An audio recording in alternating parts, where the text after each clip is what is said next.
send them prayers up, and then the blessings come down. Yeah. Let's get it. I pray material things never blind me. I pray all this fake love will never find me. I pray I don't have fear for any other man. What I pray for the most is that you understand. I pray material things never blind me. I pray all this fake love will never find me. I pray I don't have fear for any other man. And what I pray for the most is that you understand. If you say you're a king, you gotta have the standards. I say that I pray when I don't have the answers. Don't know the way, then prayer has to come in. It's okay to pray and don't ask for nothing. Ready for war, but I pray for peace. Know the book says, don't let your prayers cease. Pray for the strength to pray for enemies. Pray to forget these childhood memories. Put on these size 11s, it's the wrong shoes any day. Cowboys team, man, you're gonna lose anyway. Don't come for me, sorry, I don't got a team. Can't be MLK if I never said I got a dream. I pray to Yahweh that he bless you. I pray that you pass, cause life will test you. I pray on the days that things are stressful. Remember, Israel to God is something special. I pray material things never blind me. I pray all this fake love will never find me. I pray I don't have fear for any other man. What I pray for the most is that you understand. I pray material things never blind me. I pray all this fake love will never find me. I pray I don't have fear for any other man. And what I pray for the most is that you understand. Yahweh Shah came so he could feed his people. Solomon prayed that he could lead his people. Wise as he was, he didn't see the evil. I pray for the day Yahweh frees the people. Babylon the Great breaking all walls down. Kanye's song, when it all falls down. I pray every day, that's a part of me, that we all celebrate like classic R&B.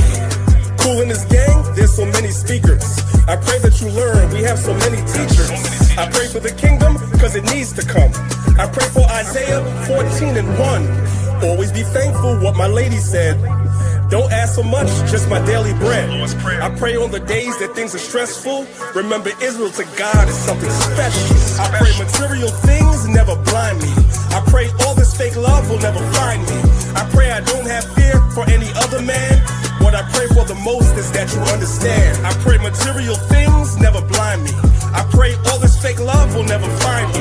I pray I don't have fear for any other man. And what I pray for the most is that you understand. We send the prayers up, and then the blessings come down. Prayer is your weapon, y'all. Make sure you pray every single day. Don't just ask for things, but pray to the Most High to deliver us.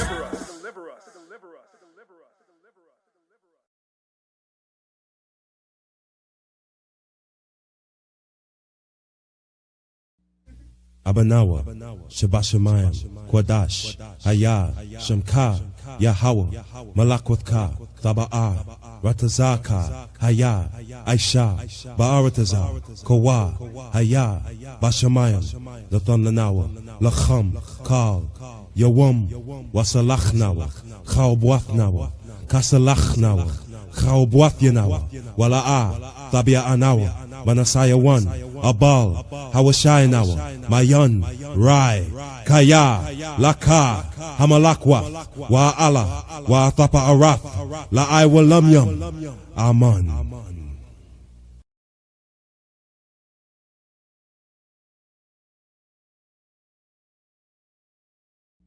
Ya Baraka, Ya Baraka, Yahweh, Yahweh, Waya Shamaka, Waya Shamaka, Yahweh, Yahweh, Yahweh, Yahweh, Panyawa Al Yak, Panyawa Al Yak, Waya Khanka, Waya Khanka, Yahweh, Yahweh, Yasha Yahweh, Yasha Yahweh.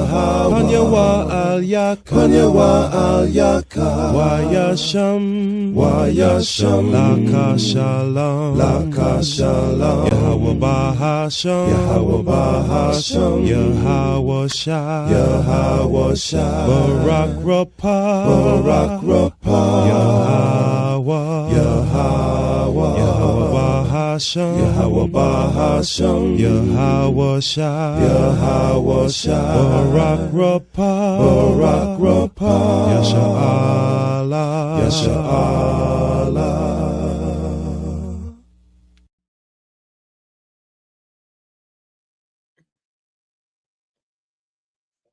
Shalom, man. All praises to the Most High. All praises, man. Finally back. It's been a couple weeks. You know what I'm saying? We just come fresh off of FOT, Feast of Tabernacles.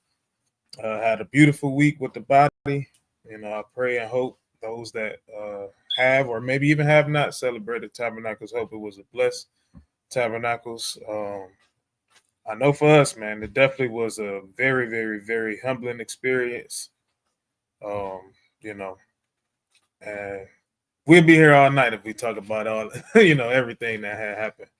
But just want to give all honor, glory, and praises to Yahweh by way of Yahweh Shai. Got anything you want to add before we go ahead and start? Yeah, Shalom. All praise to the Most High. Happy Sabbath to everybody. Definitely, again, repeating what the brother said, hoping everybody had a good tabs. The tabs was on point. Hey, it's something I would never forget. I'm not going to make it long. I'm just definitely going to say in the midst of the tabs, the Most High definitely on a Friday, on a Sabbath, when we were bringing out a lesson for the congregation, we did see a chariot. All praise to the Most High right above our heads. So, hey, that's one of the memorial things I never forget. You know what I'm saying? So, again, man, happy Shabbat. And I'm trying to get myself back in the groove of everything because definitely high off the tabs. But then coming back to the back into Egypt again, it was just like, oh man, I'm in slow pace and slow motion again. So, hey, let's get it going, brother, man. Ready to go ahead and get it started whenever you're ready, brother. All right, Tom. Hey, all praises, right? So for those that don't know, that NAAJ, right, represents Not All About Judah. Like I said, this is just a if you want to call it a mini series or a series, right? Just to kind of show our people, according to the 12 tribes chart that we actually use in the streets, right? To just show our people that just in America, or whether you live in New York or New Jersey or Detroit, L.A., wherever, Texas, all over the place, right? All in just the United States. When you see our people, right, a lot of us like to say, oh, hey, Negro only, blacks only, so on and so forth. Not knowing that we scattered abroad, right?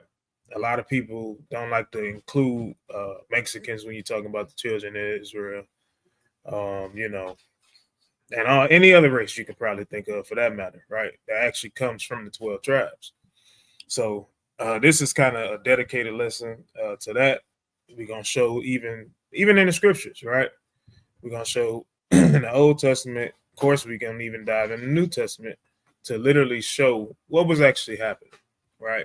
The lands that Yahweh Shai walked through, the lands that Paul went to, and things of that nature, right?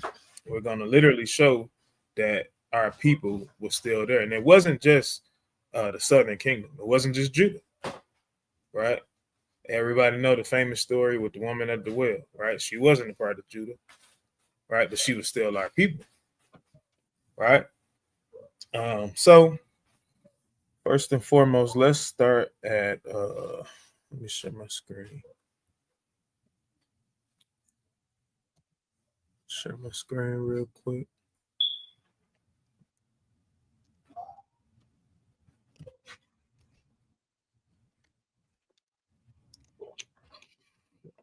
Entire screen.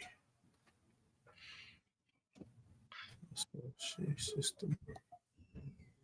Oh, I think I figured out how to do the I think I figured out why my audio wasn't playing before. Hopefully it works this time. Okay. All right, we're not gonna need it right now, no way. So let's pull up this blue letter.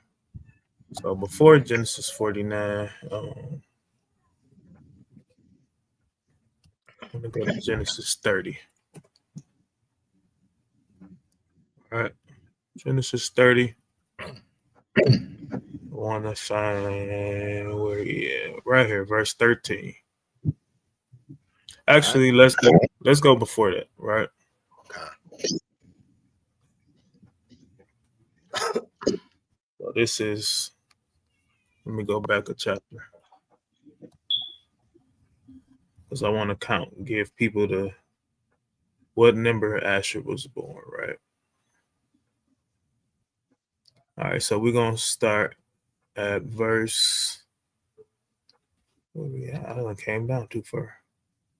Chapter 29, verse.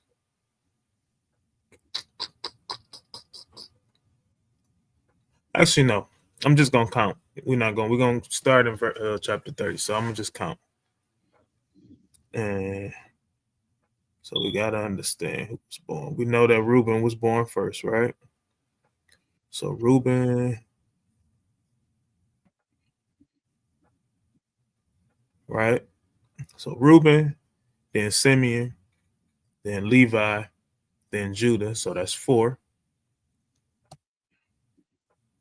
Going to the next chapter, we have Dan, right? Which is 5. Got Naphtali at 6. And then we have Gad at 7. And then Asher at number 8, right? So Genesis 30 and 13, it says, Leah said, happy am I, for the daughters will call me blessed, and she shall call his name Asher. Right? So now let's go to Genesis 49. Right? We're going to dive straight into the prophecy of what shall befall them in the last days. Right? So read verse 1, and then we jumping down right to the verse with Asher. Right? So go ahead, verse 1. All right, just the book of Genesis, chapter 49, and verse 1. And Jacob called unto his sons and said, gather yourselves together, that I may tell you that which shall befall you in the last days. Verse 2. Gather yourselves together, and hear, ye sons of Jacob, and hearken unto Israel your father. All right, so now we're going to jump down to verse number 20. All right, verse 20. Out of Asher his bread shall be fat, and he shall yield royal dainties. All right, so out of Asher his bread shall be fat, and he shall yield royal dainties, right? Meaning what is land, the things that he lived off of, right? All of these different things. I wasn't able to institute, right? Elder has sent me some stuff, and I wasn't able to institute it just yet, right? So I'm gonna actually just read, right? I'm gonna read it off my phone. What Elder Ira sent me, right? Just to show you how his bread shall be fat, right?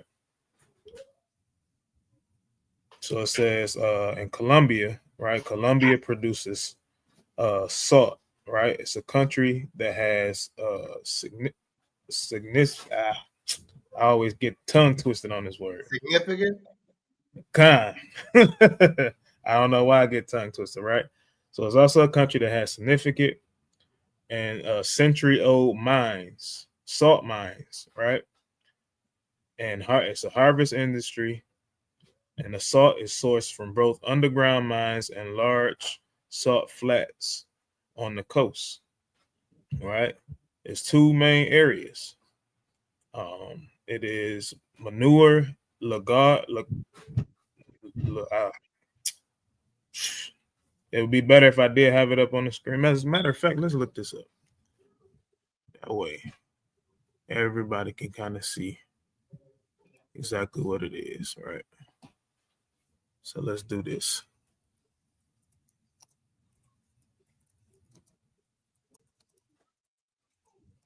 All right.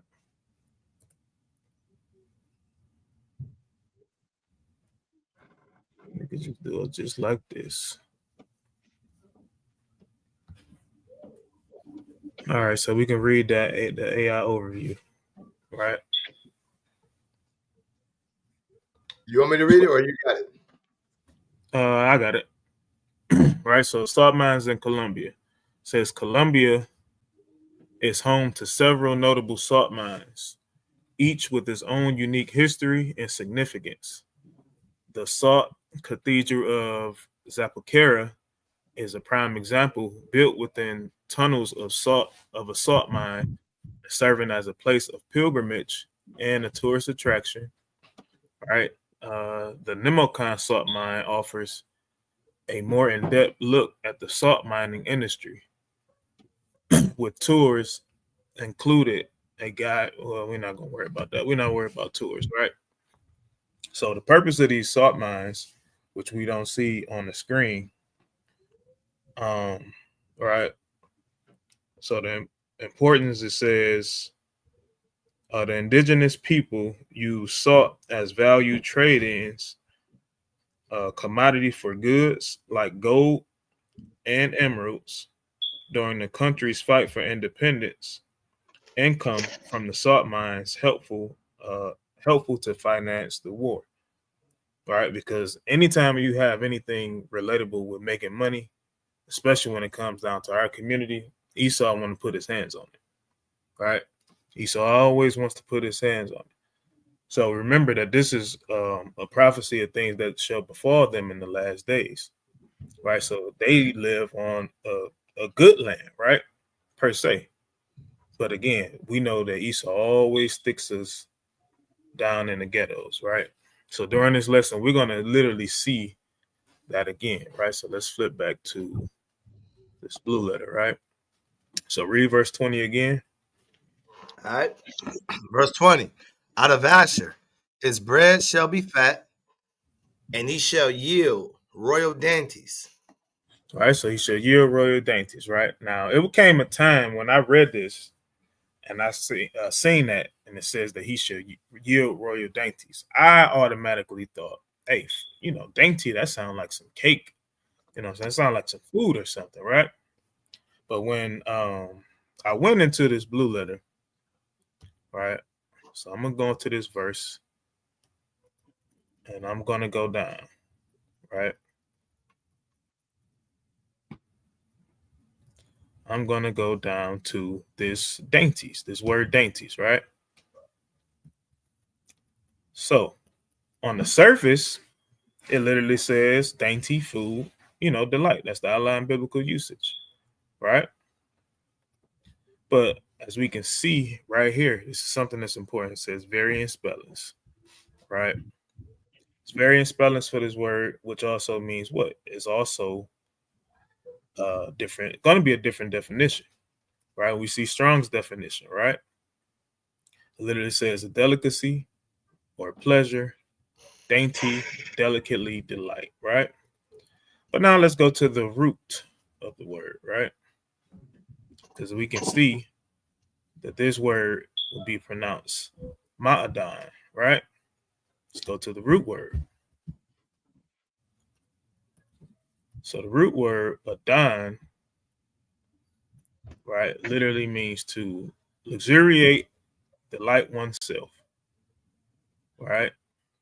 To be soft or pleasant, figuratively and reflexively, to live voluptuously, right? To delight in oneself, right? So how would they delight in oneself? You may ask. So let's go. Let's just look up some stuff, right? So this, what we see here, is a country in Colombia, named Palenquero, right? And then we can see how they dress. You see how the women are dressed, in this modest apparel, may I add, but nice and colorful dresses, things of that nature, all right? And these are for what?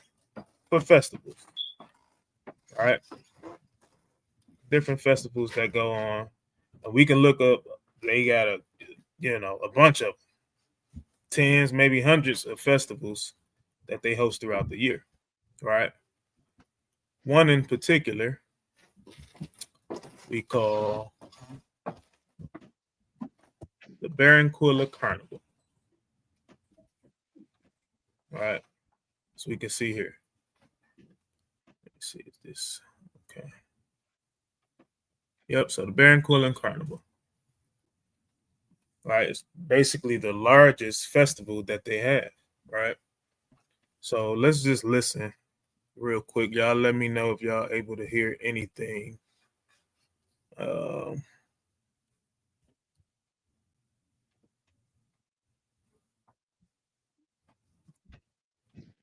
This is the story of the one who knows being ready for the unexpected comes from having a partner like Ranger, whose professional grade products and the ingredients are all there, the elaborate costumes, wild dances, and lively crowds. But this is not Rio de Janeiro. Are y'all able to hear? I know I hear it. You hear it?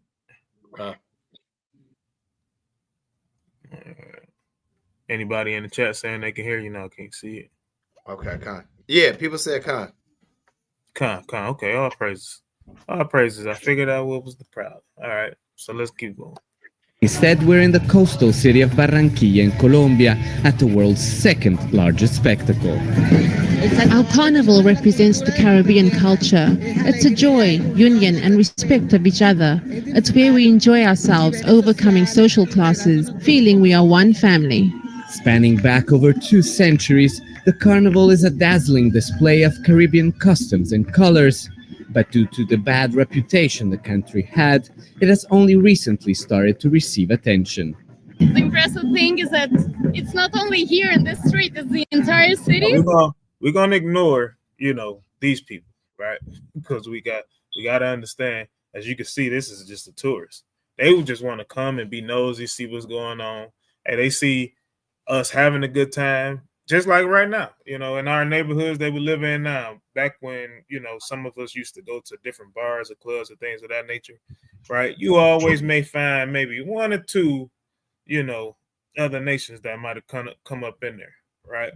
And they want to act like us, they want to dance like us, they want to talk like us, they want to drink like us, they want to do everything like us. So this is just a prime example of a tourist, right? They're literally coming to see the show that we put on. They coming to see the colorful colors, right?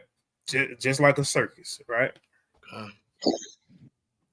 That's in a major party. This parade displays the most traditional dances, renewed generation through generation. They fuse African and indigenous roots with European traditions and Colombian flair, a unique mix. We know that our, especially Northern Kingdom, right? All of us, really, but Northern Kingdom, this is who we are right now. We know that they got in bed, with Esau, right? They got in bed with Esau, and they're going to do anything that they do. So now they did what? They infused, like God just said, they infused so-called African customs with the European customs and indigenous customs, right? They fused all that stuff together. Designed a UNESCO World Heritage. The passion and energy of each of the dances are just exhilarating and are attracting an increasing number of visitors. 1.5 million are expected this year for a show that's turning into an ever larger international extravaganza, but remains deeply attached to its popular roots. The dance known as Torito Ribeño has been performed uninterruptedly for 139 years. Alfonso Fontalvo, a third-generation director, continues preserving the tradition created by his grandfather. Not an easy task in a neighborhood where most people have many jobs. And these people that's being shown now, this looks like our people, right? Fight to make ends meet. This dance was born in a humble community, and thanks to that, it has endured. If there were other interests involved, we would have issues. But since we have nothing else, it's the dance we defend altogether. Few people understand the carnival resilience better than anthropologist Mirta Huelvas, who with a group of intellectuals fought to preserve and relaunch the carnival through the hard years of the internal conflict. Lo importante es The important thing is the strength of belonging, of identifying with this event, and that's how it was transmitted from father to child, and today represents the greatest social capital of the Caribbean. A total empathy with one's own culture that lives on despite hardship. Alessandro Rampietti, Al Jazeera, Barranquilla. All right, so notice what he said. That it's something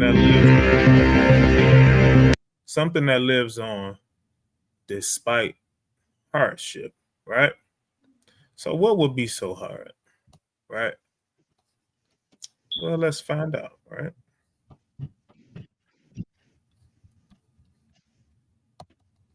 Let's find out. So let's type in, right, the Barranquilla, because Barranquilla, right, if that's how you pronounce it, Barranquilla literally is a city, right? It's a city in Colombia.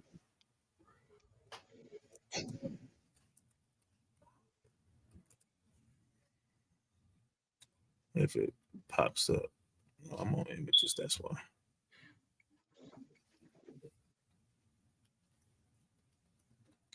So,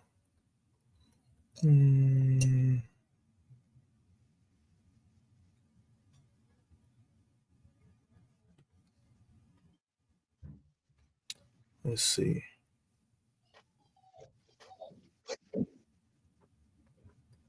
not sure if this is it. So, because this is something I just thought about. So, excuse me on this particular portion.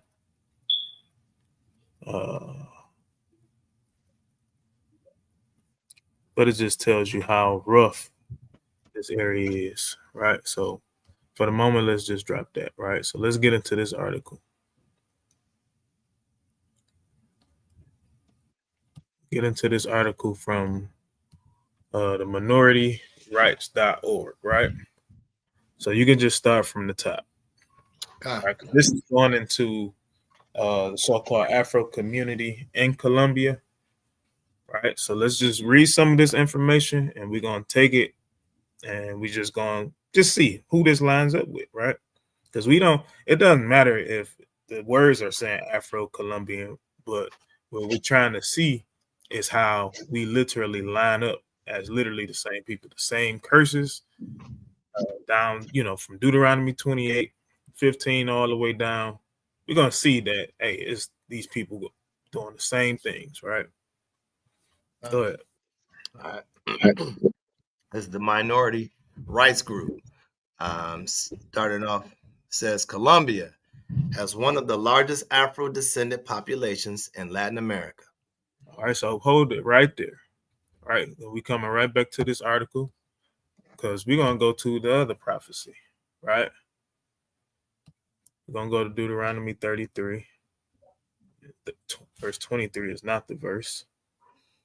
Or actually, no, verse 24 is, right? So go ahead, read verse 24. All right, this is the book of Deuteronomy, chapter 33 and 24. And of Asher, he said, let Asher be blessed with children. Let him be what? Blessed with children. Blessed with children, right? So now let's go back to this article. All right, start at the top again. Colombia has one of the largest Afro-descendant populations in Latin America. Mm-hmm. According to a post-census survey, the government estimates the Afro-Colombians constitute 10% of the total population, which translates to approximately 4.67 million Afro-descendants. This estimation was made in response to concern about the 2018 census, which reduced the Afro-Colombian population by 30% compared to the previous census from 2005. Census figures also continue to be disputed by Afro-Colombian leaders such as Luis Gilberto Murillo Urrutia, former governor of the Department of Chocó, who states that the Afro-Colombian population is as high as 36 to 40%. Similarly, so about 40%, right? 40% of the population, right? So you got to think about this, right? Colombia. We know that there's a bunch of other nations that live over there, right? Got probably some Vietnamese people, probably some definitely some white folks, right? You got to understand that it says that they make up about 40% of that. That's almost half of that population, right? So of course, when they have these festivals and things of that nature, they're going to infuse with these other people. All right, but let's just keep going. All right. All right. So Francia Marquez Mina. Similarly, Francia Marquez Mina, the first Black woman vice president of Colombia, argues that there are about 15 million Afro descendants in Colombia. See that? So this is the vice president, right? The so-called first Black woman president, right? So she's saying that hey, it's about 15. Before they trying to just go off the census, which they know half of us not filling that stuff out. No way, more than half. That census used to come in the mail, man. We throw that thing right in the garbage. Okay. Right, but she's literally saying, hey, it's 15 million. So that's about a 11 million difference than what is reported. So she's saying like, hey, this particular nation of so-called Negroes, they are populated, right? But the scripture literally just told us that, hey, let him be blessed with children, right? So let's keep going. All right. Afro-Colombians are present in every major city in the country. It is thought that there are 1 million living in the capital, Bogota. Coastal regions of Colombia can be significant Afro-Colombian populations that are as high as 90% in the case of the Pacific or 60% on the Atlantic coast. The department of Valle del Cauca is the most populous Afro-Colombian state, followed by Bolívar and Antigua, Nariño, and Chaco. The combined total. Hey, jump down to this next paragraph because this is what I was looking for. The large majority of Afro-Colombians live in urban and peri-urban areas. Right, peri-urban areas, right? So now let's see what that is, right? Peri-urban areas, right? Okay. So it says, go ahead. Oh, you want me to? Okay, got you. Peri-urban estate, peri-urbanization. Peri-urbanization relates to the process of scattered and dispersive urban growth that create hybrid landscapes of fragmented and mixed urban and rural characteristics. Such areas may be referred to as the rural urban fringe, the outskirts, or the urban hinterland. Right, so they put us on the outskirts of that thing, right? AKA, what do we call this in America? We call this redlining, right? But they use this word urban or peri-urban, right? So now let's go down to the structure and function. All right. Peri-urban areas, also called urban space outskirts or the hinterland, are defined by the structure resulting from the process of urbanization. It can be described as the landscape interface or ecotone between town and countryside, or also as the rural urban transition zone where urban and rural uses and functions mix and often clash. It can thus be viewed as a viewed landscape type in its own right, one forged from the interaction of urban and rural land use. Its definition shifts depending on the global location, but typically in Europe, where suburban areas are intensively managed to prevent urban sprawl and protect agricultural land, the urban fringe will be characterized by certain land uses, which have either purposely moved from the urban area or require much larger tracts of land. Right, so we're not gonna read the examples, right? So jump down right here. All right. Despite these urban uses, the fringe remains largely open, with the majority of the land for agriculture, woodland, or other rural uses. The quality of living of the countryside around urban areas tends to be low, with severance between areas of open land and poorly maintained woodlands and hedgerows with the scattered urban facilities. Right, so, but this is where we live, right? This is where we live at, where there's nothing going on, right? Nothing growing. We don't know how to grow food from the land, right? And we literally leave these lands, right, open to who? This is where Esau comes in. This is where he starts to continue to grow food from your land that you left, and he takes it and he puts it in your grocery stores, and he just, jacks the price up, right? But this is where they put us. All right, so let's go back. Hey, can I bring something up real quick? Come on, go ahead. All right, give me on a couple things. Give me Hosea 7, right? Because you said something according to that video, right? Because a lot of people may just say, like you made the title, it's not all about Judah. So a lot of us know that, hey, Judah is considered as a dark race, right? A brown race of people. But then when you look at the video that you brought out, a lot of our people may say that can't be our people, right? That's nowhere that's our people, right? But according to what we're bringing out, what you're bringing out as evidence, it shows prophecy of these are our people. Go give me Hosea 7, start at verse 8, if I'm not mistaken. I think it's verse 8. Yeah. Start at verse 8. All right. It's the book of Hosea, chapter 7 and verse 8. Ephraim, he hath mixed himself among the people. What did Ephraim do? Mixed himself among the people. Uh-huh. Ephraim is a cake not turned. So when Ephraim was the northern kingdom, when they just went into their own ways of idolatry, they mixed themselves by joining leagues with these other nations. And by doing that, this also starts sexual relationships.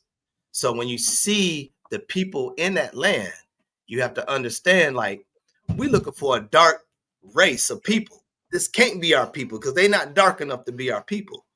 But it's been prophesied that they were going to be mixed amongst different nations. That's why it says Ephraim is a cake not turned, right?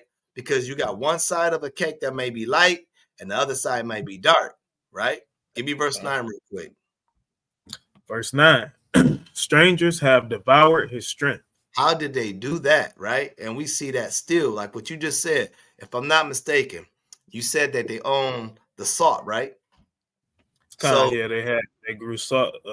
They basically salt mines was real prevalent in Colombia in their land. So guess what? When you make a league with these people that has no love for you, they will devour your strength, right? Your strength was the things that was on the land, right? You had salt, you had a mine, you had a field that you can go ahead and make money off of. You know what I'm saying? It was a dainty thing, right? But then when you start rocking with them and start showing them the strength of what you guys are capable of doing, they remove your strength. And when they do that, that's because you lost your strength from the Most High God, right? You lost the way you look, right? That's why we see a lighter complexion and maybe look like they're not our people, right? They removed the strength of us coming to be one nation, of staying with the same race, right? That's what they did, these other nations. All right, go ahead. Strangers have devoured his strength, and he knoweth it not. Right, he don't even realize it, right? Because they've been lied to so much that the lie became a truth to them. All right, go ahead. Yea, gray hairs are here and there upon him, yet he knoweth not. Right, but that gray hair doesn't mean that he has wisdom, right? He's stressed out. He don't even realize that he's being oppressed. And he's supposed to be with wisdom, but he's depressed and oppressed, right? One more. Give me Deuteronomy 28, and I want to get 50 and 51. Right? Because we want to deal with and letting them know by the evidence you're bringing forth. These are part of the curses, how we can identify. This is talking about our people, right? Go ahead. Is that 50 and 51? Yeah, 50 and 51. It's the book of Deuteronomy, chapter 28, verse number 50. A nation of fierce countenance, which shall not regard the person of the old, nor show favor to the young. Right. And just go ahead. Go ahead. 51. And he shall eat the fruit of thy cattle and the fruit of thy land until thou be destroyed.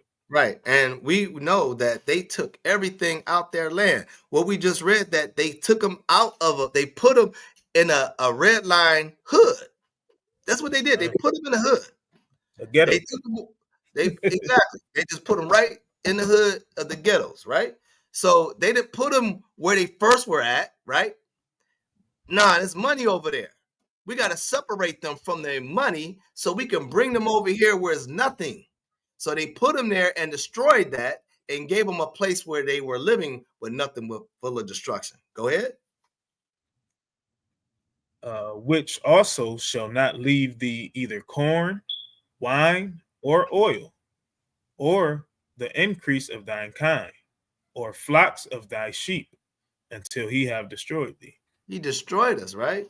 He destroyed that nation, because when you look at that nation, they're so destroyed that our people don't even identify and say they are Israelites. That's how bad they destroyed them. Not just with the food and the salt and all the oil that's produced out there. Nah, they destroyed them even by us not claiming them to be our people. So what we do, we have to look for a color. We want to say, I want to see a brown people, and say that's our people. Them right there ain't our people. But we just read that in Hosea 7 and 8. Their cake not turned over. So we have to make it make sense that even though they don't look like us, I brought that out so it can make sense. That's showing you, even though they don't look like Judah, Benji, or Levi, guess what? The Northern Kingdom is still our people. Point blank. Now land there. Right, you're right. 100% right. You know what I'm saying? Because it's always gonna be somebody. They're gonna look like they another nation, right? But this is why we're literally not supposed to just judge based off appearance. This is why we go to the highways and byways, and we have to ask those questions, right? Even to the ones that we don't think is our people. You know what I'm saying? We have to stop them and ask them, hey, what's your nationality? So on and so forth, right? I'm sure all of us brothers that go out to the highways and byways at some point or another been a part of a camp, and we literally talking to these people, and we might say, hey man, you ain't our people, this ain't for you, so on and so forth, and then without asking them their nationality, and then you turn around and ask them their nationality, they tell you, hey, you know, I'm a Cuban from such and such, my grandfather was this, and then now we, you know, look stuck looking stupid. So, you know, it's not about a color, it's about the things that they go through, right?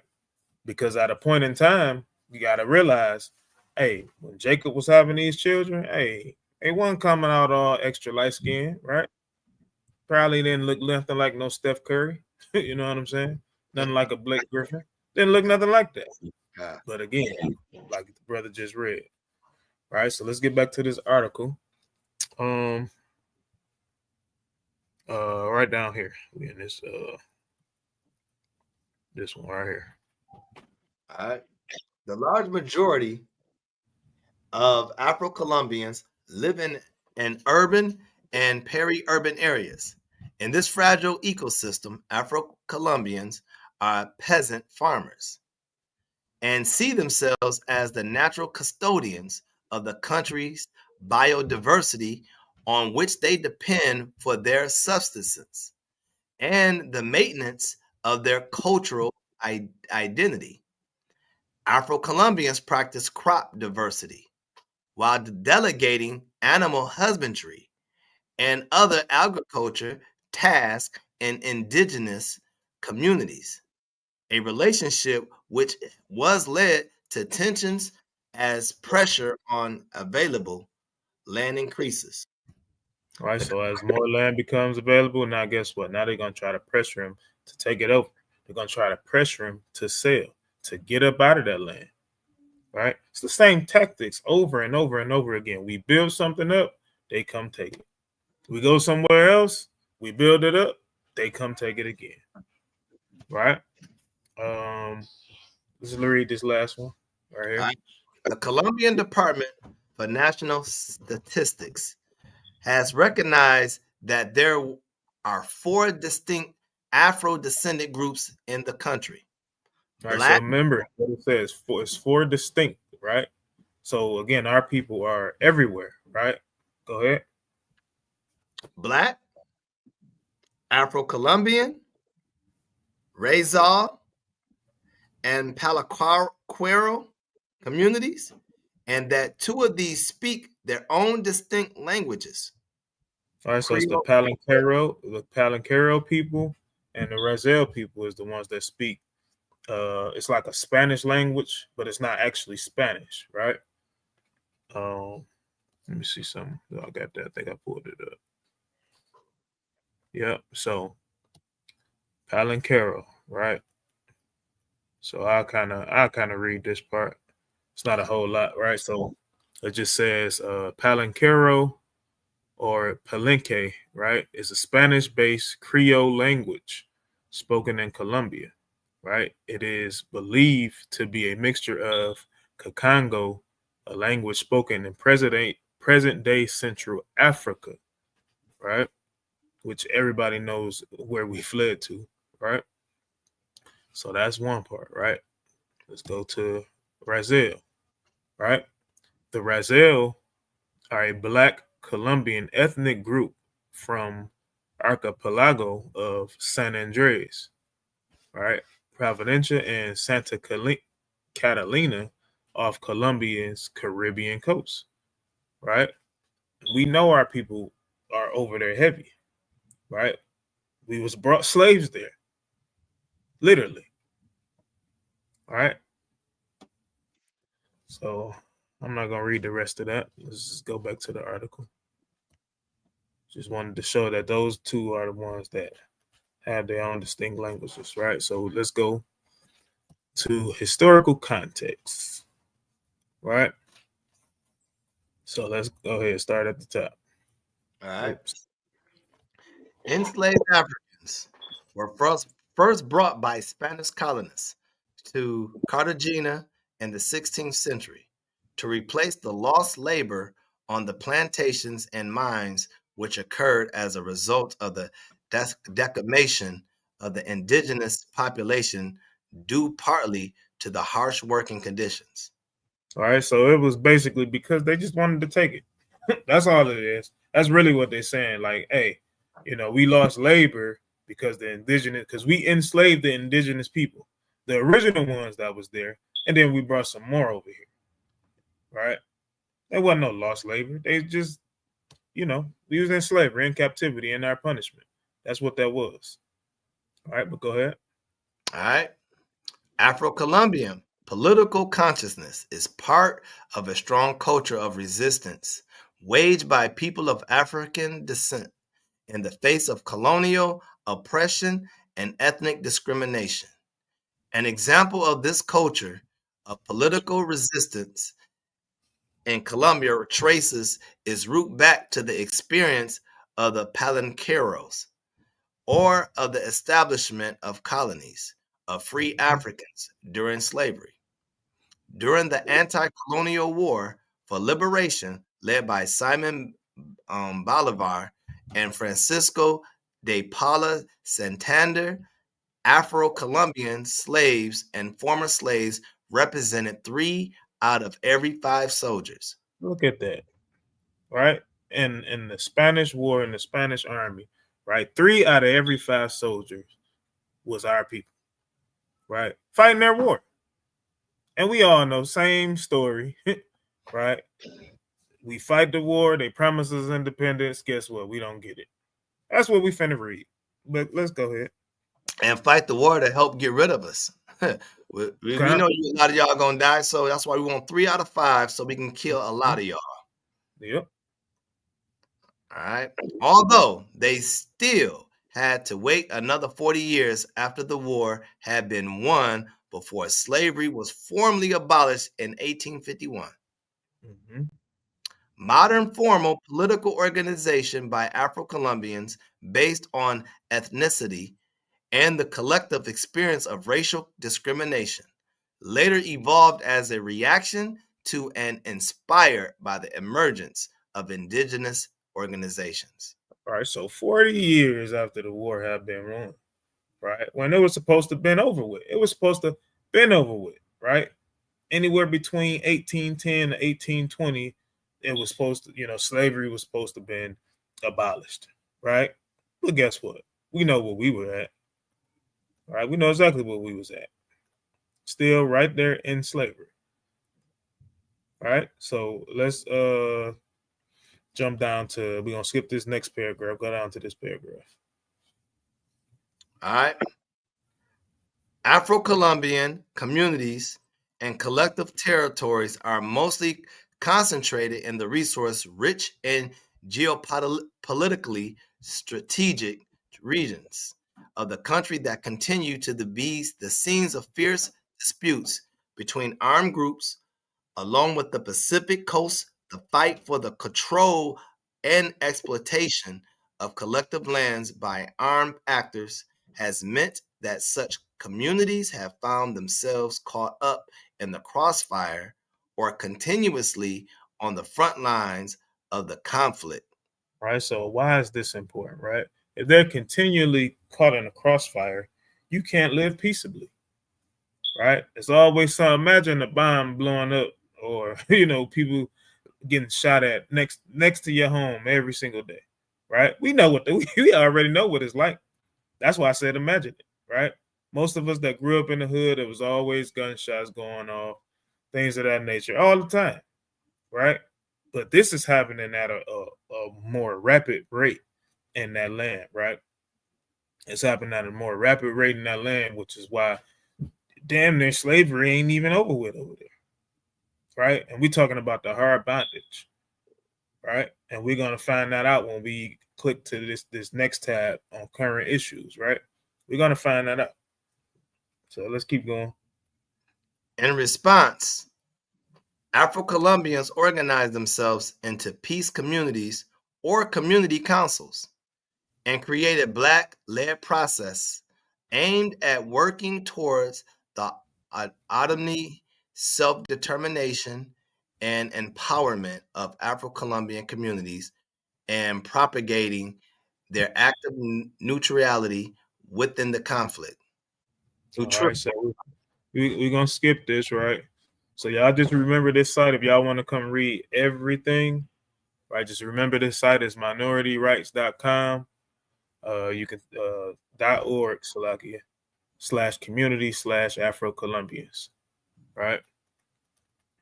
Just wanted to show you because it's a whole lot more information you can read up on, right? But I want to get to the current day issues, right? So current day issues. So let's start with the second paragraph. All right. The civil conflict has devastated many Afro-Colombian regions. Violence and trafficking are permeating the Pacific Coast and Afro-Colombian communities as far away as the island territories of San Andres and Providencia. Which is the countries, Salaki, that's the countries that was listed when it said it was 4 main areas, right? Where the Blacks, the Afro-Colombians, the Raziel, right? And the Palancaro people, right? San Andreas and Providencia is literally those right there in those areas, right? So it says violence and trafficking are permeating, right? It's prevalent in that place. All right, so this is why, like anytime you traveling, you go overseas, whether it be Colombia, it could be Jamaica, any kind of island, Mexico, wherever, they always tell you, hey, or Hawaii, stay on a resort, hey, don't go into this area. Why? Because they're literally snatching children. They snatching adults. Hell, talking about snatching children, right? They snatching adults, right? That movie, my wife loved that dang on movie with that the old devil in it, Taken, right? Look at what happened when they went overseas. We went overseas, supposedly on a vacation, get snatched up, by some foreign folks. That's a real thing. Even though that was a movie, that's a real thing. This is happening, right? But mainly, see, we focus on our people, right? This is happening to our people, right? So go ahead. All right. Many young people in these communities have limited options beyond fighting, drug trafficking, or being trafficked for prostitution. Mm-hmm. Some Afro-Colombians with limited opportunities for meaningful employment have reportedly been recruited by the guerrilla, paramilitary, drug trade, or accompanying forms of trafficking and prostitution that support the conflict. Right. So why is this such a sad thing, right? Just in case somebody don't know what a paramilitary is, right? So let's bring this up, right? What is a paramilitary? Let's see.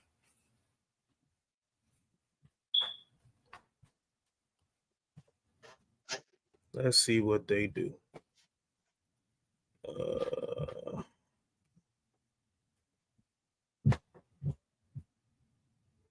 Let's go to Wikipedia.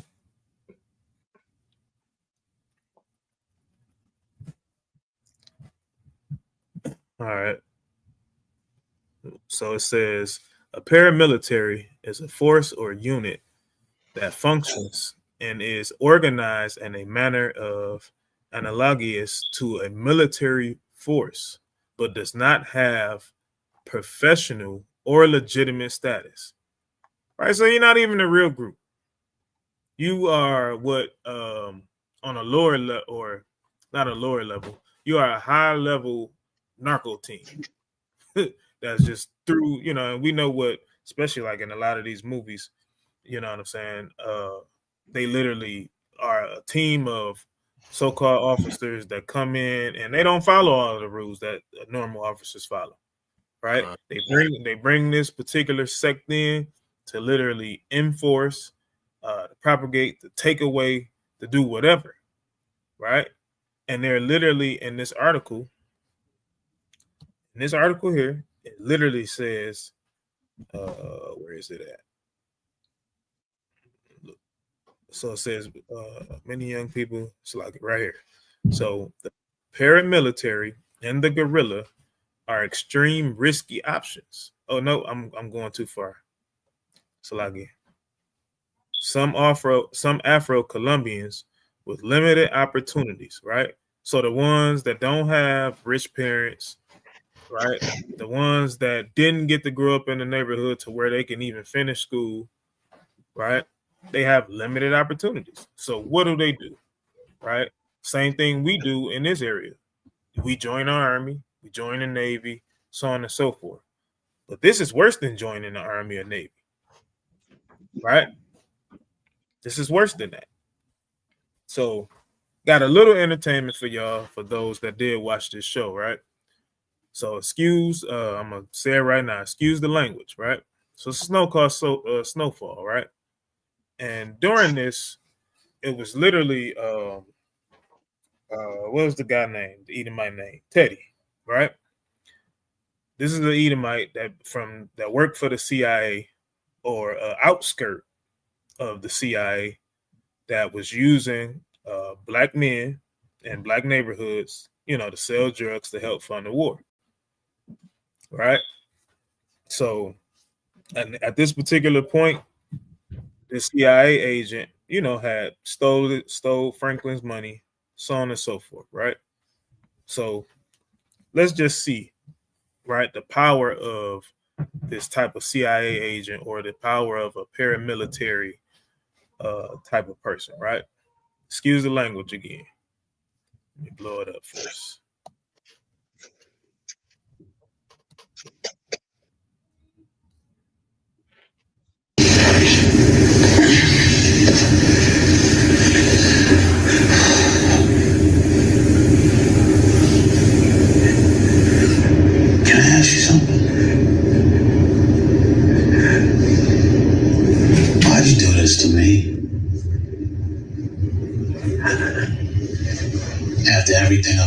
you after always having your back? Why wipe me out? You still think that it's about you? This is about $70 million in covert funds can do. I'm not talking about fucking airplanes and penthouses. I'm talking about protecting this country from people who want to destroy it. So he's saying that he stole his money, because he sold drugs for him, and he had $70 million, right? That he stole from him. And he said, hey, it's not about you. It's about protecting this country, right? Protecting that country from who, right? Because what I'm going to do once this go off, I'm going to go and I'm going to show y'all the whole point of this particular story and the part of America that he was raising money for, right? Because this is shot in L.A., right? If I'm not mistaken. Like with Rick Ross. This is supposed to be like the story of like a Rick Ross. Right? So this is in L.A., right? In North America. But let's just keep going for the moment. I'm talking about you. Your family. And your neighborhood. You don't think that costs something? You think that just happens? No. It doesn't just Enough. Stop with your fucking bullshit. Okay? The Pentagon spends $250 billion a year on defense. But you needed my pocket change? The fuck you did, man? Tell me the truth, Teddy. That's all you've got left. Why did you take my fucking money? It's not your fucking money!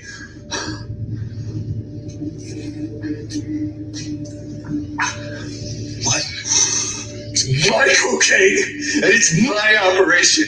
See that? So he done did this for nothing, right? Just think, we could think of Franklin as the paramilitary or joining the guerrilla force, right? Everything that you do, right? You help them out, and at the end of the day, they can just come take it over, right? Think about.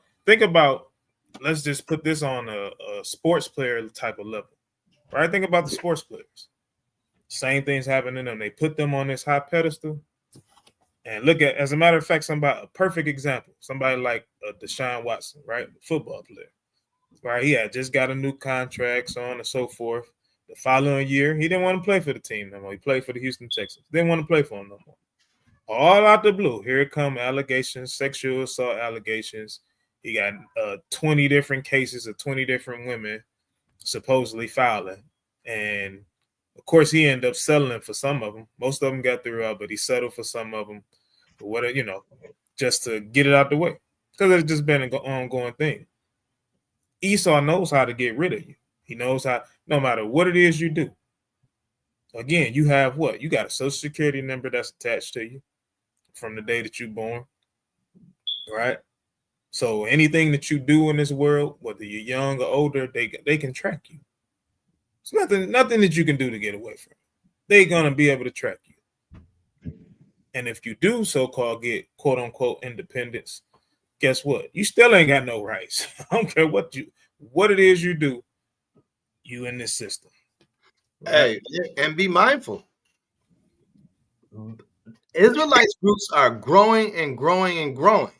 Mm-hmm. So guess what? You don't think they're watching what we're putting out? And what we're putting out, you have to understand they're going to use informants. Okay. You have to pay attention to your camps, because in these camps, this is exactly what they do. We want information. Like, they already put informants in Christianity. They'll send these people in them churches, making sure that they teaching what the government is funding them. We funding you this money to teach this. So you need to keep on teaching it. Once I start hearing y'all are the people in these buildings, we're shutting it all down. Okay. So pastors, I need you to go into these neighborhoods that don't know no better and teach them what I want you to teach them. So now what's happening is, since us as the Israelite community is growing, they're sending informants to the camps. And a lot of these informants, you would think that is going to be looking like Esau. They're your own people. They're your own people that's wearing fringes and say they want to be a part of your camp. And they're paying attention because their job is, we're going to use you for so much. Just like what we're seeing right here. And we're going to get rid of you. Just like how they got rid of Asher salt. We're going to let you produce as much salt that we see that it's a good reputation of people need it and people want it. It's a big business. And we see that you're making so much money. We're going to send informants just to show, so you can show us how to operate it. And then we're going to take over it. Okay. That's how they operate. Okay. You strip us with nothing. And they take everything from us. So absolutely, man, we have to pay attention when these informants come, because they come in different colors and shape and sizes. I land there.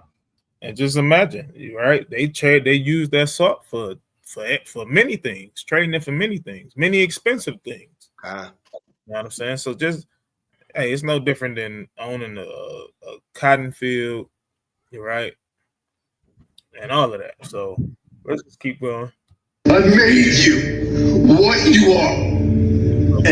Okay, and it's my operation. I made you what you are. Everything you have is because I allowed you to have it. Yeah. And if I right, even though he didn't kill him in this scene, right? But he's literally arrogant enough to say, while he's not even in a position to say it, everything you have is because I allowed you to have it. Right? If this is not captivity, I don't know what it is. Right. Absolutely. Hey, and that's the way they played us. That's how we look when we find out they're not our friend. Yeah. Yeah. All this time. He done been shot for this. He done been shot for this man and all of that. Right. You made me hate my own people. That's how Asher look at it. You made me not look at the other people, what they may call us cocoa people. That's my people. God. Right. And that's the importance of this lesson, to literally just show who our people is. Because again, like the brother said, you're going to have people that infiltrate these camps. They're going to say, hey, I'm from the tribe of such and such. Right. Because they know, you know, for the most part, like as far as the ones that say that we're from Judah, so-called African Americans, right? So-called Jamaicans, so-called Levites. Hey, and they know a lot of them can't really come in there and saying, hey, I'm Judah. You know what I'm saying? We're going to look at like, I don't know. You know what I'm saying? But if they come in saying that I'm Ephraim, I'm Manasseh, you know, I'm Asher, whatever the case is, you know, we might be like, all right, we still got to try the spirit, of course. That's what the scriptures tell us to do. But, you know, we might be a little more acceptable to that. So, but that's the importance of this lesson, to literally show, hey, so-called Judah, I mean, not so-called Judah, so-called African-American man, guess what? Hey, it's not all about you, right? You got brothers, right? Other brothers. That's part of the 12 tribes, brothers and sisters, right? I'm going to go for a few more minutes. That those funds could be better spent trying to preserve our way of life, and you are goddamn right that's what's gonna happen. Well, now we're getting somewhere. So did you even think for a second what that would do to me? What I'd have to do to try and get them back? No? Or yes, but you just didn't give a shit? I thought I would live with the consequences. Well, here they are.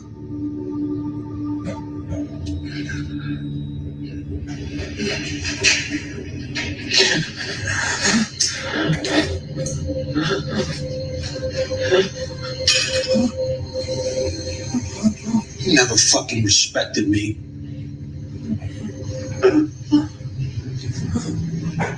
Never saw me as a partner, but you know, that's how I saw you. I actually thought you always want to be friends. All right. Which is exactly what, as we can see when we looked at that Balancaro Carnival, right? We can just see, hey, our people just enjoying life with these heathen people, right? Putting on the show.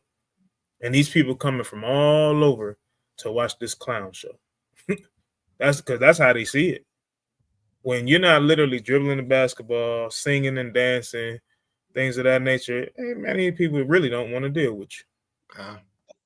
You, as long as you singing, dancing, got playing some type of sports, right? They love you.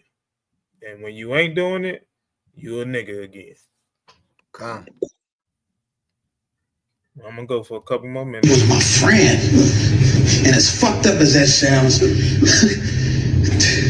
these shit scenes were telling truths. I actually thought that we might know each other for the rest of our lives.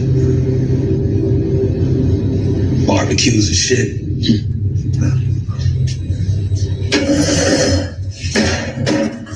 And you know, earlier, when you said, I think this is all about me, I don't. No, it really is just about the money. Everything I had to do, what I had to become to get it. So don't give me any more bullshit about God and country and larger sacrifices. No, the fact that you cleaned me out and took it all from me means this shit is all about you.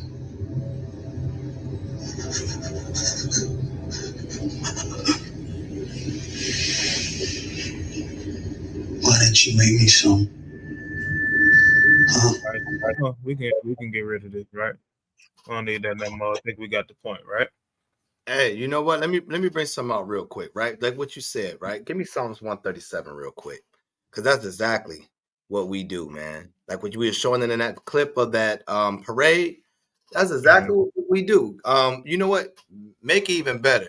Do it in the G&T version, because it comes in a little bit more clear, if I'm not mistaken. You know what I'm saying? Go into the G&T. I don't think you can. Can you get G&T in that one? Nope. You can get NLT. It's all good, right? Let me go into something I'm not using no more. Right, because you know, just like if y'all remember the video, you seen us parading. That's what we always do as a people, right? When we are in these cultural base, we want to dance on their culture. That's what they say. They really say it's our culture, but it's not. We'd like to dance and parade on their activities of false gods and stuff like that. But this is nothing new under the sun, right? Let's read 137, what David was kicking out. Facts. All right. This is the book of Psalms, chapter 137 in the GNT. It says, by the rivers of Babylon we sat down. There we wept when we remembered Zion. Right. And, you know, a lot of us don't even remember Zion, right? We don't remember Israel is our homeland. A lot of us haven't even wept and thinking that we are in the land of captivity. You know what I'm saying? The people out there in Asher, I mean, the Asher people that's in Colombia, they don't even know that they are Asher. Okay. You know what I'm saying? They don't even understand that. So why they in Colombia and they thinking we're Colombians? I love my heritage and my everything about it. I love walking down, parading all around the street and entertaining. Right? Go ahead. Says on the willows nearby we hung up our harps. No, not Asher. They get in the streets and start marching around. Nah, they don't hang up no harps. Hey, we ain't in captivity. We ain't in captivity. We Colombians. Go ahead. Those who captured us told us to sing. Nah, they ain't tell us to sing. We love singing, right? We love singing for them, right? What they say? Those who captured us told us to sing. Uh-huh. They told us to entertain them. That's what they were doing. Why they're marching down the streets and you got Esau and them being entertained, clapping and all that. They don't care about none of that. They don't even know what they're singing. All they know is that it's a rhythm, and it's a rhythm from you keeping your God. That's all they know. You're entertaining us. You're not entertaining your God.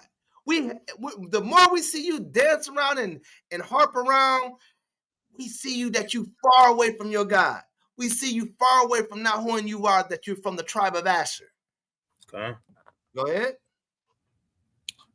It says, so like I'm gonna start from verse 3 again. Those who captured us told us to sing. They told us to entertain them.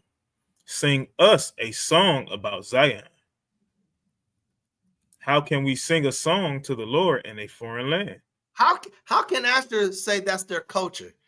And that was never the culture the Most High have given you. How can you say Asher dance like this in the streets? But then they tell you that you are the Colombians, so this is what the inheritance of the Colombians, that's their culture, right? You don't even know who you are. So David is already telling you, when you know who you are, ain't nothing to be trying to go out there and parade and entertain these people. These people are just keeping an eye on you and making sure that you're still oppressed. When y'all stop doing that parade and y'all start doing high holy days, then therefore that's when they're gonna stop coming to these parties and they're gonna start studying you a little bit more and trying to get you out of there. But till then, while you're dancing and prancing around, hey, they're gonna make sure you stay oppressed and you're entertaining them because you're not waking up. That's what they're entertaining. They don't care about the songs that's going on. They don't care about what you used to do. They want to make sure you forgot what you used to do. They want to make sure that Asher is not even a nation no more. They're Colombians. They're known for drug lords. That's what they want to tell you. And you got a dark race that we hide, that we don't want to put in public because we don't want to show that these are black people in here. We got to show the multi-diverse culture look. They're the wicked people of all. Go ahead. May I never be able to play the harp again if I forget you, Jerusalem. May I never be able to sing again if I do not remember you, if I do not think of you as my greatest joy. Right. I just want to land it right there. That's what we want to do, man. That's where when the Colombians wake up and they find out that they're not Colombians, that they are the tribe of Asher, they no longer going to be playing the harp. They no longer going to be dancing and entertaining. They're going to start building up to gather themselves together to knowing that the enemy is coming after them. And I'll land there. Okay. All right. So real quick, I just want to show y'all too. Remember what I said, that the guy Teddy, they say it was based on a true story, right? So just a simple Google search.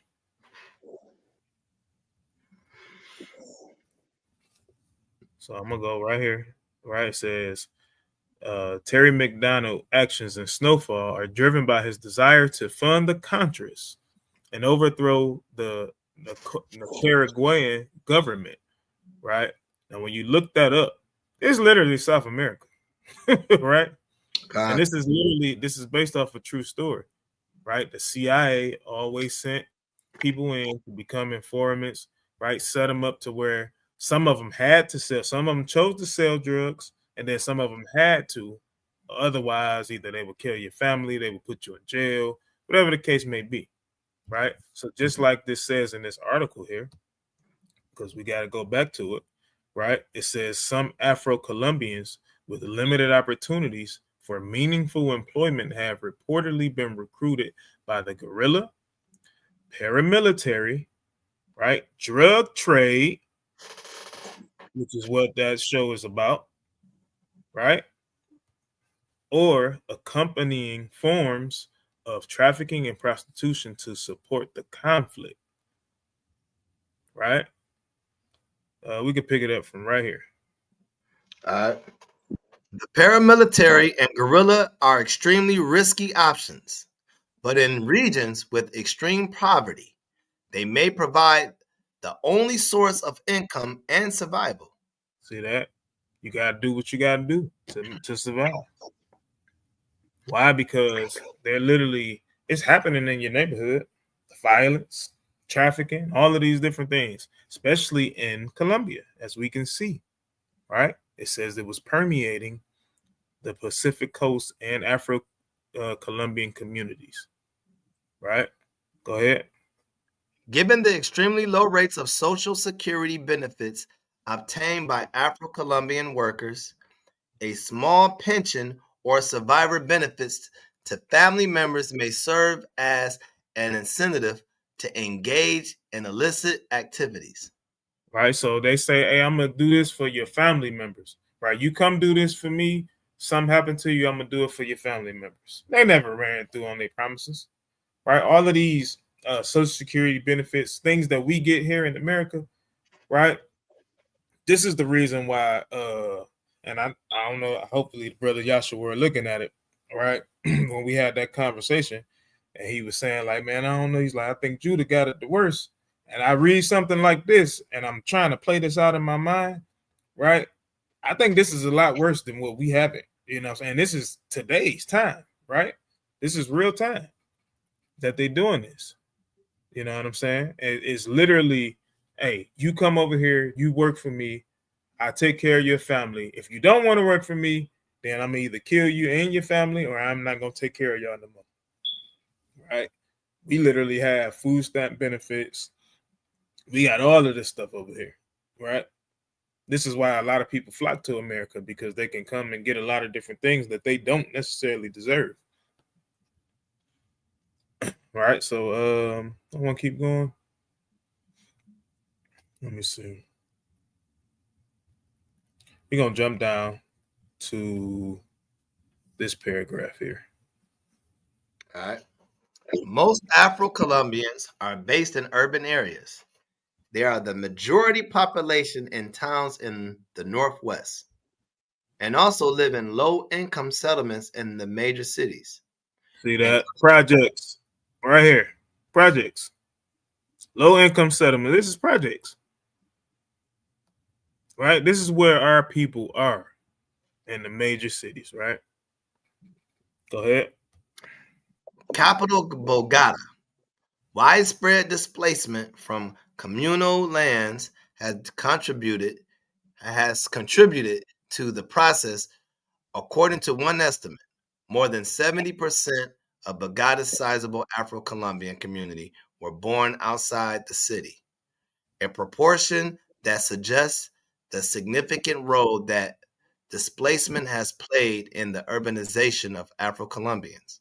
Mm-hmm. In this context, reinforced by existing discrimination, many urban Afro-Colombians have been exposed to poverty, exclusion, and physical insecurity. See that? They are people. This is us, right? This is literally us. Not gonna. All right, we're gonna be done with this article, right? Let's get done with that article. So, where we at? All right, I want to show y'all something. Now we're gonna go back into the scriptures, right? Because this is just to show what's happening now. Let's see what was going on in the scriptures, because we all know that we were split, right? So I'm gonna pull up this map. I want to show something. All right. So as we can see here, we have the land of Asher alongside of Naphtali, Zebulun, right? And right, you also have Tyre that is inside of Asher, Zidon right above it, right? So as we can see that this is literally on the borders of the Mediterranean Sea. All right. So we also know that Asher did what? They left, they got put out, so on and so forth, right?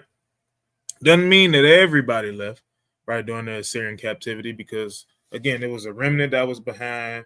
Majority of them left. They came to what we know, what the scriptures call Arsareth, and what we know as America, right? So, but let's see in the scriptures, right? And let's pull up this map first. So we remember where this is the kingdoms of Judah and Israel, right? Now we remember this is, I'm not sure how good y'all can see. I'm gonna try to hit that to see if that's better, right? So y'all can see that we knew that Tyre was where? In Asher. Then right above we had Zidon. right? But when you go and scroll up, we see this land later became where? Phoenicia, right? This land later became Phoenicia, and then what we know as modern day Lebanon, right? But this land later became Phoenicia. Why am I bringing this up?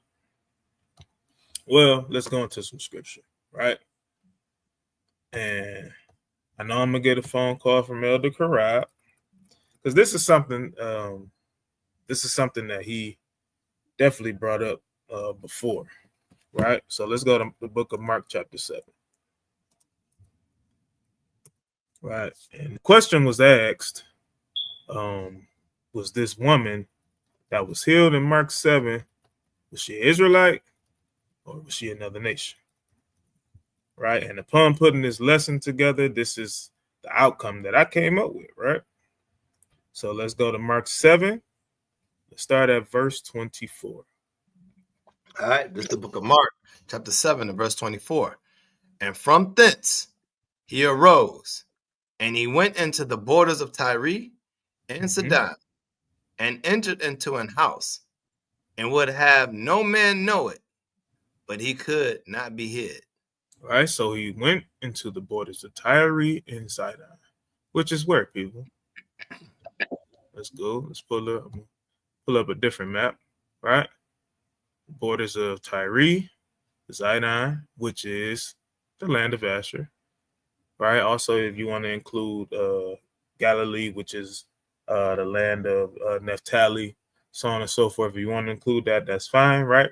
But mainly Phoenicia, right? This is where Tyre, this is where Zidon, right? So that's where he's at. This is where Yahushua is at, right? Go ahead. For a certain woman whose young daughter had an unclean spirit heard of him, and came and fell at his feet. Right? So say that they heard him. Of course, we know that other nations definitely heard of him, right? But we also know that some northern kingdom, just like the woman at the well, right, knew who her father was. She knew that she belonged to Joseph, right? Knew that the well belongs to Joseph. That's why she said, "Our father Joseph," right? They understood that. So this certain woman, right, whose daughter had an unclean spirit, heard of him, came and fell at his feet. Read. The woman was a Greek. She was a what? A Greek. Now we know during this time, this was like the modern language, right? Especially in this area, right? But go ahead. A Syrophoenician by nation.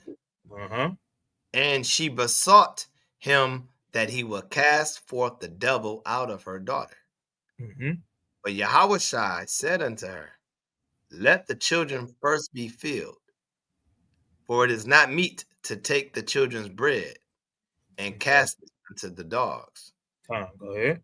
And she answered and said unto him, yes, Lord, yet the dogs under the table eat of the children's crumbs. And he said unto her, for this saying, go thy way, the devil is gone out of thy daughter. And when she was come to her house, she found the devil gone out, and her daughter laid upon the bed. And again, so you could drop it, right? So we can see that Yahushua going into the borders of Tyre Zidon, which is the land of Asher, which later became the land of Phoenicia, right? We see Yahushua going there and healing, right? Now let's see who else we see going there and healing, right? So let's go to the book of Acts, chapter 11. And we see, because it's not going to say it in the verse I'm going to start at, but we can see that this is Peter, right? It says that the apostles and the brethren that were in Judea heard that the Gentiles had also received the word of God, right? So and then it says, and when Peter was come to Jerusalem, right? So let's go down to verse 12, and we're going to read down to like 22, 23. All right, this is the book of Acts, chapter 11, and verse 12. And the Spirit bade me go with them, nothing doubting. Moreover, these 6 brethren accompanied me, and we entered into the man's house. And he showed us how he had seen an angel in his house, which stood and said unto him, Send men to Joppa, and call for Simon, whose surname is Peter, who shall tell thee words, whereby thou and all thy house shall be saved. And as I began to speak, the Holy Spirit fell on him, as on us at the beginning. Then remembered I the word of the Lord, how that he said, John indeed baptized with water, but ye shall be baptized with the Holy Spirit. For as much then as Yahweh gave them the like gift as he did unto us, who believe on the Lord Mashiach Yahushua, what was that I could withstand Yahweh? When they heard these things, they held their peace and glorified Yahweh, saying, Then have Yahweh also to the Gentiles granted repentance unto life? See that? So hey, he did that to the Gentiles too. Hey, was Jehovah doing that when he healed like the woman, this Syro-Phoenician woman, right? Supposedly from that land, right? Again, we got to remember that the remnant is scattered, right? So when we go out, we're not going out to heal other nations, right? We're going out to heal our people. Always. That's the plan from the beginning. This is the purpose of Yahushua. This was the purpose of the disciples after Yahushua, to go out and heal the nations, right? Which we talking about the 12 tribes, right? So let's keep going, right? So God has also to the Gentiles granted repentance unto life, right? Let's keep going. Verse 19. Now they which were scattered abroad upon the persecution that arose about Stephen, traveled as far as Phoenice. Right, this is Phoenicia, right? Same land. Go ahead. And Cyprus and Antioch, preaching the word to none but unto the Jews only. Unto who only? The Jews only. Unto the Jews only. That's what they was doing in Phoenicia, right? Preaching none other. I mean, preaching the word to none but the Jews only. That's it, right? And we know that the disciples walked basically after Yahushua, walked with them, right? And walked after, doing what? Healing, preaching the word. Healing, preaching the word. No matter what land that they went into, healing, preaching the word. So this is the same thing they was doing in Phoenicia. Right? Go ahead. And some of them were men of Cyprus and Cyrene, which when they were come to Antioch, spake unto the Grecians, preaching. Spake unto who? The Grecians. Right? What was that woman when we just read in Mark chapter 7? It said she was a Greek, right? But what was they doing? Go ahead. Spake unto the Grecians, preaching the Lord Yahushua. Go ahead. And the hand of the Lord was with them, and a great number believed, and turned unto the Lord. Then tidings of these things came unto the ears of the church, which was in Jerusalem, and they sent forth Barnabas, that he should go as far as Antioch. All right, so they sent forth Barnabas, right? So now let's fast forward a couple chapters later. Let's see. Send forth Barnabas. Let's see what Barnabas went to. Chapter 15. Let's pick it up at the first verse. It's the book of Acts, chapter 15 and verse 1. And certain men which came down from Judea taught the brethren, and said, Except ye be circumcised after the manner of Moses, ye cannot be saved. When therefore Paul and Barnabas had no small dissension and disputation with them, they determined that Paul and Barnabas and certain other of them should go up to Jerusalem unto the apostles and elders about this question. Right, so they just asking about they literally saying, this is the question about circumcision, right? And they saying, hey, unless you circumcise after the manner of Moses, you cannot be saved. So, hey, it was a conversation that was happening, and we could see this is prevalent, especially reading through Corinthians, Galatians, so on and so forth. A lot of Paul's letters, right? It's an argument about literally circumcision. Well, let's see. Let's see where they were at. Right? Go ahead. Verse 3, and being brought on their way by the church, they passed through Phoenice and Samaria. Phoenice and Samaria. Through Phoenice and Samaria, right? Through the land of Asher, right? Through the land of Ephraim. What were they doing? Declaring the conversion of the Gentiles. Hey, they saying, hey, Gentiles need to come back. They was declaring the conversion of them, right? They was like saying, hey, y'all are God's chosen people. Come back, repent. This is what they were doing.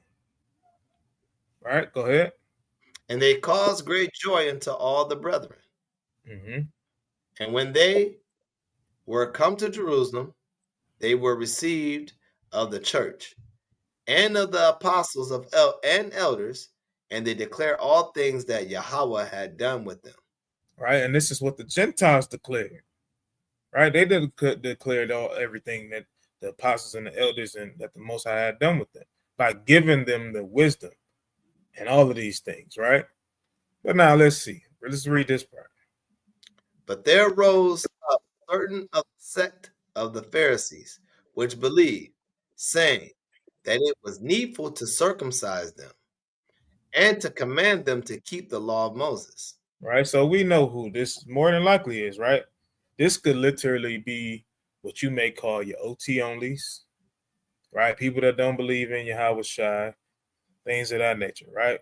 People that, hey, Negro onlys, right? They like, nah, man, hey, no, we can't have this. You got to keep the law down to the T, every word. You know, ain't no grace, right? This is your modern day Pharisees, right?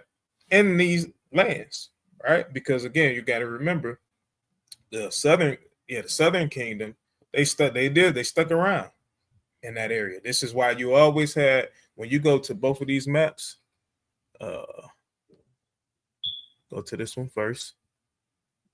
Oh, man. Okay, why you want to do that? So you got this map here.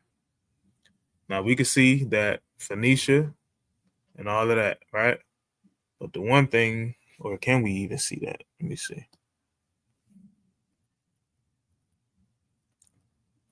Right?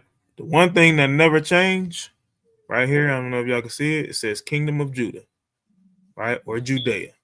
This is the one thing that never changed. But guess what did change? Right?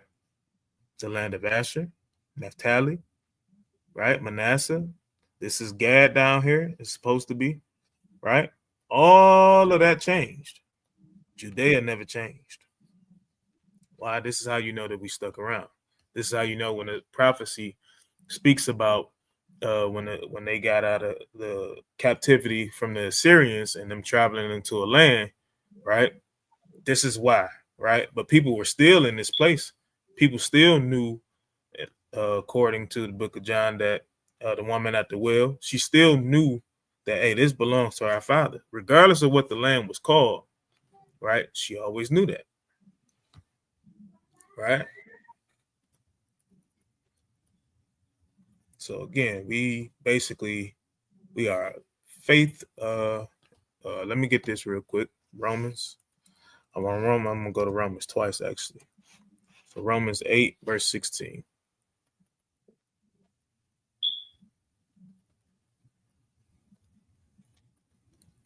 All right, this is the book of Romans, chapter 8 and verse 16. The Spirit itself beareth witness with our spirit that we are the children of Yahweh. All right, so I guarantee any Judite, right? Any Southern Kingdom Israelite right now, their spirit bears witness to everything they seen from the so-called Colombian people, right?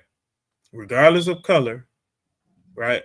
The what's the word that I'm looking for? The culture, the rhythm, right? The music, listening to music, dancing, whatever, our people, our spirit bears witness with that, right? This is why a lot of us will go over there and travel to do those very same things, to be a part of those festivals, right?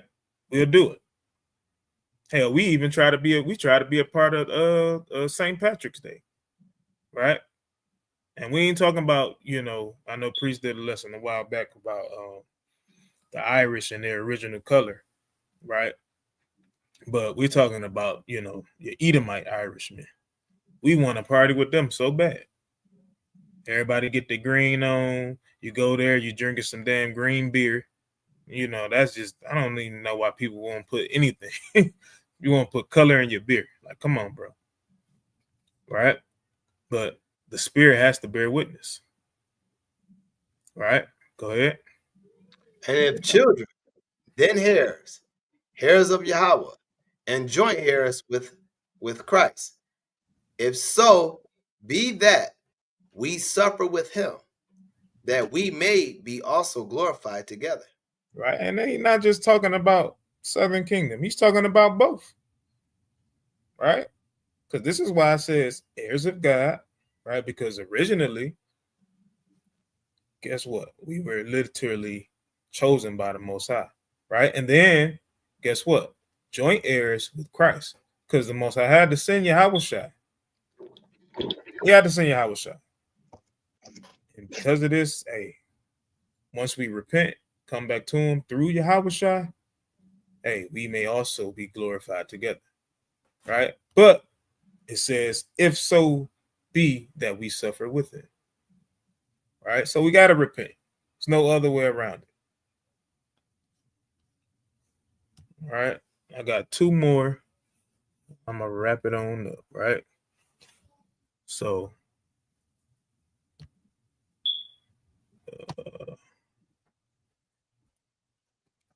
chapter 10, verse 17.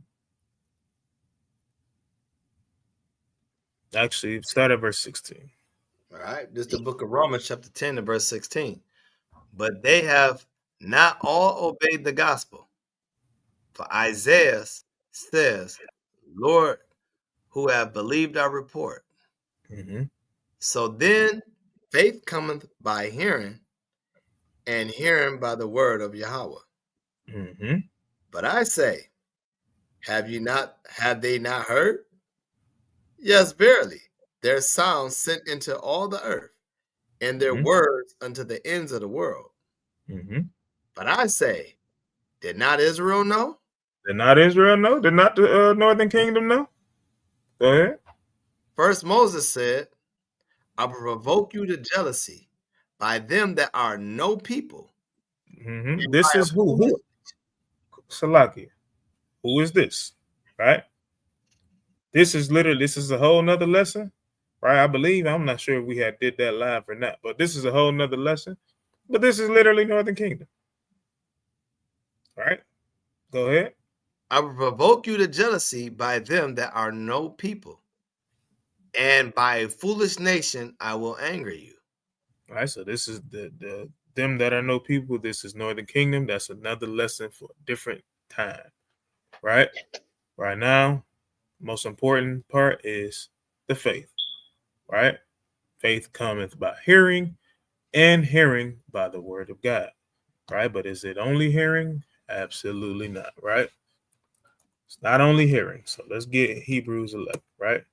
We're going to see what faith is, and then we're going to see how the men of the Most High, we're not going to read all of them, but we're going to see how the men of the Most High exercise their faith. We're going to see if they only just heard, right? So go ahead, start at verse 1. Now faith is the substance of things hoped for, the evidence of things not seen. All right, so we understand this is what faith is, right? Things that are hoped for, right? And let's see who obtained it. For by it, the elders obtained a good report. See that? So this is a book of Hebrews addressing the Hebrews, the Israelites, right? And it says, for it by elders obtained a good report, right? Now, last time I checked, I've never seen Hebrew Edomite or Israelite Edomite be an elder to an Israelite. Never seen that. Heard it in my life. Don't read that in the Bible. It's not nowhere. Right? So faith is basically only attained by who? This is where is this book written to? The Hebrews. Right? The Israelites. Faith is only attained by them. Because they are the only one, we are the only ones that can do the work. Right? Let's keep going. Through faith, we understand that the worlds were framed by the word of Yahweh, so that things which were seen were not made of things which do appear. Mm-hmm. By So faith. Oh, okay. Yep. You keep going. By faith, Abel offered unto Yahweh a more excellent sacrifice than Cain, by which he obtained witness that he was righteous, Yahweh testifying of his gifts, and by it he being dead yet speaketh. See, that's so. This is an offering, right? Abel had to do what? A work. Right? Go ahead. By faith, Enoch was translated that he should not see death, and was not found, because Yahweh had translated him. For before his translation, he had this testimony that he pleased Yahweh. He pleased the Most High. The Most High say Enoch pleased him. Right? Regardless to whether you see detail for detail about Enoch, and the Most High say he pleased him, and he translated him and took him up, ain't nothing else further need to be explained. Right? Why am I saying that? Verse 6. But without faith, it is impossible to please him. Hey, without it, you can't do nothing with it. Can't do nothing with the Most High. Right? You can't please him. Read. For he that cometh to Yahweh must believe that he is, and that he is a rewarder of them that diligently seek him. Mm-hmm. By faith, Noah, being warned of Yahweh of things not seen as yet, moved with fear, prepared an ark to the saving of his house. He built the ark. He put work in. Right? He literally put work in, whether it be like heavy physical work, whether it be him, like it said about Abel preparing the offering, right? Let's jump down. Let's jump down. Let's see. By faith. Oh, all right. Through faith. I did skip Abraham. My bad. By faith, Abraham, when he was called to go out into a place which he should after receive for an inheritance, obeyed, and he went out, not knowing whither he went. By faith he sojourned in the land of promise, as in a strange country, dwelling in tabernacles with Isaac and Jacob, the heirs with him of the same promise. The heirs with them of the same promise. Don't go to everybody. Abraham, Isaac, and Jacob, first and foremost, and by faith, right? Because remember what it said in Romans. Hey, faith cometh by hearing, and hearing by the word of God, right? So the Most High sent the message, told him, hey, time for you to get up out this land, and you go somewhere else, right? He told him where to go, but hey, you got to go. A lot of us, man, if somebody came to us right now and literally said, hey, you got to move out of Detroit, the Most High got something prepared for you, we're going to look at them like they crazy, right? Automatic. We're going to look at them like they're crazy. So, again, faith comes by hearing and hearing by the word of God. Now, of course, we're not going to take that from somebody that don't keep commandments, right, at all. But we just going and showing that faith comes by works, right? James says it. I'm not going to even read it, you know what I'm saying, because we know exactly what James says. Your faith comes by your works. Guess what? If the commandments wasn't given to you, you can't have no works. So in terms, you can't have much faith. The only faith you can have is, hey, he is the Most High is the God of the Israelites. That's it. That's all y'all get. Okay. All right. So with that, I'm gonna conclude this lesson tonight. So Most High willing, brothers and sisters was edified. Definitely gonna continue. Y'all won't know the next tribe I'm doing until I actually do it. So, hey, with that being said, I'm gonna land my plane right there. If you want to add anything. Kind of well put together. Well, good lesson. Definitely a learning tool for me with dealing with Asher. Never going to pretend like I know each tribe belongings, but definitely always still learning, you know. So at the end of the day, I definitely was edified and give glory and honor to the Most High God, you know, for these moments of learning your people. That's what it's about. It's not always about knowing your own tribe, you know what I'm saying? Because when we stick to that, then we still back into that mindset of slavery, right? Where we in that mindset of thinking of like, man, this tribe is better. This tribe is better. And you have to understand, like, hey, rep your tribe. There's nothing wrong with repping your tribe, you know?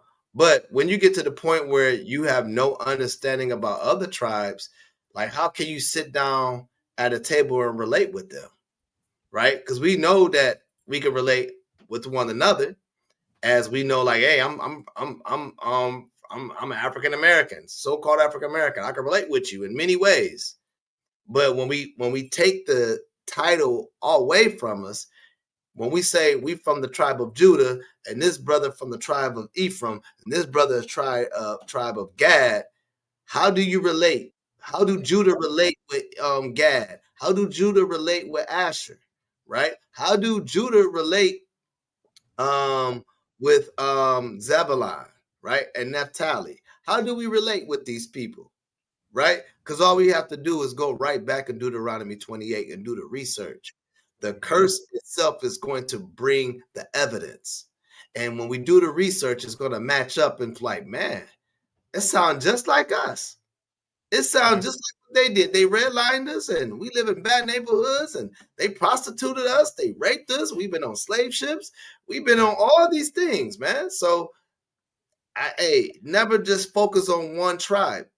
Just because you're part of that tribe, understand your people, because in one day, when Yahweh shall return, whatever that history is never going to be forgotten or broken. But one thing we're going to agree, that we are one people, and we're going to become one body, and we're going to have one purpose, is to serve Yahweh and Yahweh Shai and rule to the end. I'll land there. On all praises. As y'all can see, you know, ticker at the bottom has our email address. I know it has a phone number. We gonna get actually an updated phone number, most high willing, by next week. So I don't think that line is actually on no more. So in case anybody was calling, if you was wondering why you couldn't get through, you know, that's the reason why. So I'm definitely gonna take that down for next week. Again, most high willing, we have something else there. So again, you can, until then, you can hit us at LOI Detroit 12@gmail.com. Right. And if anybody feeling generous, we definitely accept donations, right, to help move and push the ministry, right, to help brothers and sisters when they're in need, so on and so forth. Right. We don't spend the money on just, you know, jets and airplanes like some of your favorite pastors do. Right. So, hey, all praises, you know, even if you don't, just by a simple like, simple sharing the video, whatever, because we're trying to get this word out to the 12 tribes that scattered abroad, right? So that being said, hey, shalom, y'all brothers and sisters, have a blessed Shabbat. Hey, we got new moon coming up right around the corner, right? I believe Tuesday night, if I'm not mistaken, right? So, hey, shalom, yo. Monday night to Tuesday. Monday night to Tuesday. Come. All right, come. Shalom. Shalom.